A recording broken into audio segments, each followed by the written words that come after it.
Hi amazing people, I wish कि आपकी life बहुत अच्छी है and you are very happy. हमारे यूट्यूब चैनल पर आपका स्वागत है। साथ ही हमारी कंपनी फैज़गी कंसल्टेंट के बिहाफ पर भी आई वेलकम यू। और आप हमारी कंपनी का नाम पीछे देख भी सकते हैं। और आज की इस वीडियो में हम बात करेंगे कनाडा स्पाउस वीज़ा के बारे में, Canada spouse open work permit के बारे में, और स्पेशली हम बात करेंगे केप्स नोट्स के बारे में, जिसको हम GCMS भी कहते हैं। हमारे भारत के बहुत सारे कपल्स हैं जो कनाडा जाना चाहते हैं स्पाउस वीज़ा पर। वो हमसे बहुत सवाल पूछते हैं कि इस पर एक स्पेशल वीडियो बनाई जाए कि ये केप्स नोट्स होते क्या हैं, हमें क्यों चाहिए, इनको अप्लाई कैसे करना होता है, इसके लिए कोई फ़ीस हमें देनी पड़ती है, इसके बेनिफिट्स क्या होते हैं। तो इसीलिए मैं आज इस पर एक वीडियो बना रहा हूँ ताकि जितने भी लोग हैं जो कनाडा जा रहे हैं, जिन्होंने वीज़ा अप्लाई किया है, उन सब के लिए ये जानना बहुत ज़रूरी है कि केप्स नोट्स की आखिरकार पूरी स्टोरी है क्या। तो मैं आपको सब कुछ एक्सप्लेन करूँगा इस वीडियो में ताकि आपको पूरी कहानी पता चल जाए। तो इस वीडियो को प्लीज़ आप एंड तक देखना, तभी आपको सारे आंसर्स मिल जाएंगे। और अगर आप हमारे यूट्यूब चैनल पर बिल्कुल नए हो, पहली बार देख रहे हो, सो मैं रिक्वेस्ट करूँगा कि आप इस चैनल को सब्सक्राइब कर लेना, बेल आइकन बटन को प्रेस ज़रूर करना ताकि आपको डेली नोटिफिकेशन मिलती रहे और आप कनाडा की वीडियोस देखकर अपनी नॉलेज को इन्हांस करते रहें। सो नाउ अब टाइम वेस्ट नहीं करते हैं और वीडियो को स्टार्ट करते हैं। सो वीडियो के स्टार्टिंग में मैं आपको एक चीज़ बताना चाहता हूँ। जो हम केप्स नोट्स बोलते हैं बार बार, उसका नाम अब चेंज हो गया है, उसको हम बोलते हैं GCMS global case management system, इसकी फुल फॉर्म है। तो आपको ये ध्यान रखना है कि अब जो केप्स नोट्स हम जानते हैं शुरू से ही, उसका नाम चेंज होकर GCMS हो गया है। तो मैं वीडियो में नाम लूँगा दोनों का, तो आपको कंफ्यूज नहीं होना, यही समझना है कि दोनों एक ही चीज़ हैं। तो पूरा इसका ध्यान रखना है। सो नाउ अब मैं आपको एग्जैक्टली बताता हूँ कि जो ये केप्स नोट्स हैं उसकी कहने का मतलब ये है कि वो एग्जैक्टली है क्या, ताकि आपको समझ में आ जाए। तो हम अच्छे से मैं आपको एक्सप्लेन करता हूँ। फॉर एग्जाम्पल, आपने कनाडा का spouse visa, spouse open work permit, same चीज़ होती है जो आपने अप्लाई किया है। तो कभी कभी क्या होता है, आप अप्लाई करते हो, आप पूरे अच्छे से प्रिपेयर करते हो अपने डॉक्यूमेंट्स, और ये पूरी उम्मीद रहती है कि आपने जब भी अप्लाई किया तो आपका वीज़ा लग ही जाएगा।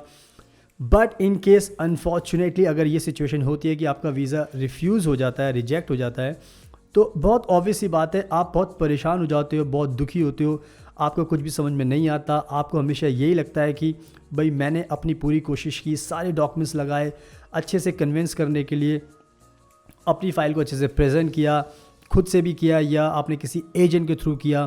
तो आपके दिमाग में, दिल में बहुत मिक्स्ड फीलिंग रहती है और आप हमेशा ना परेशान रहते हो कि एग्जैक्टली क्या गलती हुई है जिसकी वजह से जो मेरा ये स्पाउस ओपन वर्क परमिट है वो रिजेक्ट हो गया है। तो जब भी आप ये सिचुएशन आपके सामने आती है, तो उस सिचुएशन में ही ये जो GCMS है, केप्स नोट्स हैं, उसका कह सकते हो कि उसकी इम्पॉर्टेंस स्टार्ट होती है। कहने का मतलब यह है कि जब भी आपका वीज़ा रिफ्यूज़ होता है, तो अगर आपको जानना है कि एग्जैक्टली आपके वीज़ा के जो रिफ्यूज़ल के जो रीज़न्स हैं, वो पूरी स्टोरी है, वो क्या है, तो उस सिचुएशन में जो है हम कह सकते हैं कि केप्स नोट्स का कह सकते हैं कि उसकी इम्पॉर्टेंस स्टार्ट होती है। यानी कि अब आपको ये जानने के लिए केप्स नोट्स मंगाने पड़ते हैं।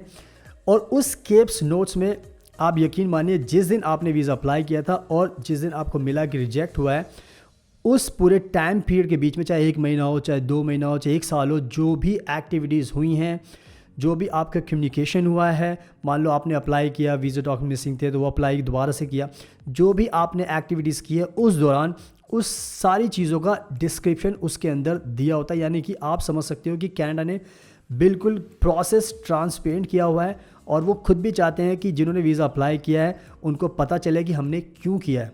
तो इसीलिए ये केप्स नोट्स को मंगाया जाता है, क्योंकि उसमें आपकी पूरी जो स्टोरी होती है उसको एक्सप्लेन किया गया होता है, आपके रीजंस बताए जाते हैं।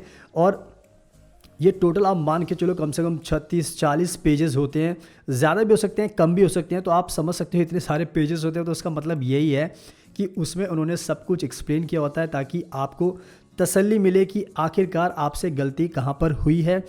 तो केप्स नोट्स हैं जो आपको बताते हैं, और एंड में उसकी एक समरी भी होती है। समरी कहने का मतलब ये हो गया कि जो पूरी कहानी उन्होंने लिखी होती है उसको शॉर्ट में उन्होंने एक्सप्लेन किया होता है कि अब ये आपका मेन रीज़न था, लेकिन उनका फ़र्ज़ है, ये उनकी ड्यूटी है कि वो आपको बताएं कि क्या आखिरकार पूरी स्टोरी आपकी हुई है। The first day you apply till the day till the time कि जब वो आपका एक्सपायर हुआ तो पूरा उसमें होता है, तो ब्रीफली भी उसमें समरी भी होती है। सो अब आपको समझ में आ गया कि किस सिचुएशन में वो आपको चाहिए, ताकि आपको पता चल जाए कि भाई आपका रिफ्यूज़ क्यों हुआ था। अब मैं आपको बताता हूँ कि जब आपको केप्स नोट्स मिलते हैं तो अगर आपका वीज़ा रिफ्यूज़ होता है तो उसमें मोस्टली क्या रीज़न्स उन्होंने दिए होते हैं। तो एक रीज़न ये हो सकता है कि आपने जब भी अप्लाई किया तो आपने जो आपके जो फंड्स के जो डॉक्यूमेंट्स थे, शायद वो आप उनको कन्विंस नहीं कर पाए कि आपके पास इनफ फंड है, आपको कोई दिक्कत नहीं होगी। आपने जो बैंक स्टेटमेंट डाली, ITR डाली, उसमें कहीं ना कहीं कमी थी। तो एक रीज़न आपका जब spouse visa open work permit reject होता है तो उसमें ये एक रीज़न दिया होता है।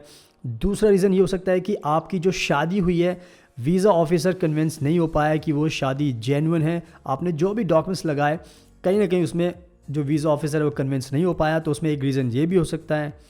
इसके अलावा जो रीज़न हो सकता है वो ये है कि वीज़ा ऑफिसर को ये पता लगा कि आपकी एप्लीकेशन पढ़ने के बाद कि ये जो इंसान है, इसके प्लान्स इन्होंने बनाए हैं उससे उनको नहीं लगता कि आप कनाडा से वापस इंडिया आओगे। तो ये भी एक बहुत बड़ा रीज़न हो सकता है। तो बहुत सारे रीज़न होते हैं, तो मैंने आपको मोटा मोटा समझाया है कि ये सब रीज़न्स हो सकते हैं, तो जो आपके केप्स नोट्स में एक्सप्लेन किए होते हैं, तो आपको इन चीज़ों का ध्यान रखना है। एंड नाउ अब मैं आपको बताता हूँ कि जब भी आप केप्स नोट्स और GCMS को अप्लाई करते हो, कैसे अप्लाई कर सकते हो। इसका बहुत सिंपल प्रोसेस है। कनाडा ने सब कुछ ट्रांसपेरेंट किया हुआ है, बहुत ही क्लियर है। कनाडा का शुरू से ये मानना रहा है कि सब चीज़ें क्लियर रहनी चाहिए, कोई परेशानी नहीं होनी चाहिए। तो अगर आपको अपने GCMS नोट्स मंगाने हैं तो आपको कनाडा की ऑफिशियल वेबसाइट पर जाना है। ऑनलाइन आपको एक फॉर्म फिल करना है, उसमें अपनी सारी डिटेल्स डालनी है। उसके बाद आपकी जो रिक्वेस्ट है उसको ट्रेस करके वो उसको कंफर्म करके आपको जो आपके केप्स नोट्स है वो आपकी ऑफिशियल ईमेल आईडी पर भेज देते हैं। तो इस तरीके से आप इजीली अपने केप्स नोट्स मंगा सकते हो, कोई भी कंफ्यूज होने की ज़रूरत नहीं है, बहुत इजी होता है। तो आप ऑफिशियल वेबसाइट पर जाकर इजीली अपने केप्स नोट्स अप्लाई करके मंगा सकते हो। अब बात करते हैं, जो नेक्स्ट इंपॉर्टेंट क्वेश्चन होता है कि क्या केप्स नोट्स GCMS मंगाने के लिए आपको कोई फ़ीस भी देनी पड़ती है। तो इट्स वेरी ऑब्वियस, देखो कुछ भी चीज़ छुपी हुई नहीं है, फ़ीस आपको देनी पड़ती है, लेकिन बहुत ही कम होती है। जब भी आप अप्लाई करते हो अपने केप्स नोट्स के लिए, सो आपको $5 ऑनलाइन आपको अपने क्रेडिट कार्ड के थ्रू पे करने पड़ते हैं। सो यानी कि कह सकते हो कि आपको $5 की फ़ीस ही देनी पड़ती है केप्स नोट्स पाने के लिए। सो आई थिंक बहुत ही कह सकते हो कि रीज़नेबल प्राइस है, बहुत ज़्यादा नहीं है। सो कोई भी अप्लाई कर सकता है। जब भी आपको लगे कि आपका रिजेक्ट हुआ है तो उसके बाद आप अप्लाई कर सकते हो। $5 कुछ ज़्यादा नहीं है। अब इसमें मैं एक चीज़ आपको बताना चाहता हूँ, भारत के अंदर बहुत सारे ऐसे लोग हैं, कंसल्टेंट हैं, जो इसके ऊपर भी पैसा कमाना चाहते हैं, क्योंकि उनका मानना ये है कि जो केप्स नोट्स है, GCMS है, लोगों को नहीं पता, लोग डरते हैं। तो वो क्या करते हैं, जैसे मैंने बताया $5 चार्ज किए जाते हैं, ऑनलाइन पेमेंट कर सकते हो। वो इंडिया के अंदर कोई 2,500 चार्ज कर रहा है, कोई 5,000 कर रहा है, कोई 10,000 कर रहा है। तो आप समझ सकते हो इस छोटी सी चीज़ के लिए इंडिया में कितने लोग हैं जो इतने ज़्यादा पैसे चार्ज कर रहे हैं। उन्हें पता है कि बहुत सारे लोग जिनको नहीं पता वो देंगे उनको। सो मैंने आपको ईजिली समझा दिया है कि इतने पैसे आपको खर्च करने की ज़रूरत नहीं है, सीधा सीधा $5 लगते हैं तो आप उसको मंगा सकते हैं। सो ज़्यादा पैसे खर्च करने की ज़रूरत नहीं है। सो आई होप आपको पता लग गया कि किस तरीके से आप $5 दे के ईजिली मंगा सकते हो। एंड नाउ अब बात करते हैं कि जब भी आप केप्स नोट्स के लिए अप्लाई करते हो GCMS के लिए, सो कितना टाइम लगता है आपको मिलने के लिए, जो केप्स नोट्स आपको मिले कितना टाइम लगता है। तो इसके लिए आपको समझना ज़रूरी है। फॉर एग्जांपल, अगर आपने आज अप्लाई किया, एक एग्जांपल के तौर पर लेते हैं, अगर आपने आज अप्लाई किया तो आपको मान के चलना है कि 1 मंथ्स का टाइम उसमें लग सकता है, उससे कम भी लग सकता है। सो मेक श्योर करना है कि थोड़ा पेशेंस आपको रखना है। आपको केप्स नोट्स मिल जाएंगे एक महीने के अंदर भी। और इसमें एक आपको चीज़ ध्यान रखनी है कि उसके अंदर कम से कम 35-40 पेज होते हैं, उससे कम भी हो सकते हैं, ज़्यादा भी हो सकते हैं। सो इतने पेजेस होते हैं, तो उससे आपको एक अंदाज़ा लग जाएगा कि पूरी, जैसे मैंने पहले भी बताया कि पूरी आपकी जो पूरी हिस्ट्री होती है, जब से आपने अप्लाई किया जब तक रिजेक्ट हुआ है तब तक उसमें सारी चीज़ें होती हैं। तो आप मान के चलना 35 से 40 पेजेस होते हैं। सो एक महीने का टाइम लगता है, उससे कम भी लग सकता है। सो आपको ध्यान रखना है, पेशेंस रखना है और आपको अप्लाई ज़रूर करना ताकि उससे आपको फ़ायदा मिले। अब बात करते हैं नेक्स्ट इंपॉर्टेंट पॉइंट की, और वो ये होता है कि बहुत सारे लोग जानना चाहते हैं कि केप्स नोट्स का बेनिफिट क्या है। बहुत सारे लोगों को अभी तक ये भी नहीं समझ में आता है कि उसका बेनिफिट्स है क्या। सो मैं आज अच्छे से एक्सप्लेन करता हूँ ताकि आपको समझ में आ जाए। फॉर एग्जाम्पल, आपने अपना कनाडा के spouse open work permit apply किया, आपने पूरी मेहनत की, अच्छे से फाइल प्रिपेयर की, अल्टीमेटली अनफॉर्चुनेटली आपका वीज़ा रिजेक्ट हो गया। जब आपका वीज़ा रिजेक्ट हो जाता है तो ऑब्वियसली आपको अच्छे से क्लियर नहीं हो पाता कि वो रिजेक्ट हुआ क्यों, क्योंकि आपके दिमाग में तो ये चलता है कि हमने सब कुछ चीज़ें अच्छे किए हैं। आपको जो एजेंट होता है जिसने अप्लाई किया वो भी आपको अच्छे से कन्विंस करता है अपनी बातों से, नहीं सब कुछ अच्छा है, टाइम लगेगा लेकिन लग जाएगा, डोंट वरी, पर नहीं लगा। तो यानी कि जब आपका वीज़ा रिजेक्ट हो गया तब आपको कम से कम, अब ये भी बात सच है कि जब आपका रिजेक्ट हो जाएगा तो आप हार तो नहीं मानोगे। अगर आपको कोई स्पाउस कनाडा में है ऑब्वियसली आप दोबारा अप्लाई करोगे ताकि आप जा सको, क्योंकि आपका स्पाउस है कनाडा में, आप नहीं रह सकते। सो अगर आपको दोबारा जाना है, अप्लाई करना है, तो सबसे बड़ी जो इंपॉर्टेंट स्टेप्स नोट्स की वही होती है कि उससे आपको वो आखिर में रीज़न पता चल जाता है जिसकी वजह से आपका पूरा काम ख़राब हुआ है, यानी कि आपका वीज़ा रिजेक्ट हुआ है, रिफ्यूज़ हुआ है। तो इसलिए इसकी इम्पॉर्टेंस बढ़ जाती है, क्योंकि आपको जब दोबारा अप्लाई करना तो वो पहले आपको रीज़न पता होना चाहिए ताकि आप थोड़ा सा टाइम लें। अगर फ़ंड की दिक्कत है तो उसको अच्छे से अपने केस को कह सकते हो मजबूत बनाएं। शादी की बात अटकती है तो शादी के लिए और डॉक्यूमेंट्स कैसे प्रिपेयर करें उसके पे काम कर सकते हो। एक क्वेश्चन उठता है कि आप वापस नहीं आओगे तो उसके ऊपर फैमिली टाइज को दिखा सकते हो। तो कहीं ना कहीं इंपॉर्टेंस बढ़ जाती है क्योंकि आपको वो रीज़न पता चल जाता है, और फिर उसके बाद जब भी आप नए दोबारा से अप्लाई करते हो तो कम से कम ये पता रहता है कि मेरी सिर्फ प्रॉब्लम इस चीज़ में अटकी है और मुझे इस पर अब काम करना है। तो उसके बाद फिर आप दोबारा अप्लाई करके आपके चांसेस बढ़ जाते हैं, क्योंकि आपने उस पर वर्कआउट किया, उस चीज़ को स्ट्रॉन्ग बनाया जो आपकी वीकनेस थी और चीज़ों को अच्छा किया है।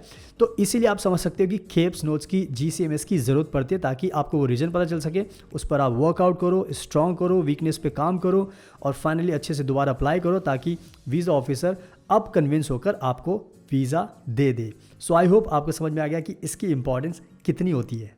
सो आखिरकार आई बिलीव कि आपको सब कुछ समझ में आ गया इस केप्स नोट्स के बारे में, GCMS के बारे में, अब आपको सब कुछ पता चल चुका है। सो आई होप अब आप इजीली अप्लाई कर सकते हैं खुद से भी, बट स्टिल अगर आपको कोई डाउट्स है, कन्फ्यूजन है, आप हमसे सवाल पूछ सकते हो, हम भी आपके बिहाफ पर अप्लाई कर सकते हैं, देयर इज़ नो प्रॉब्लम।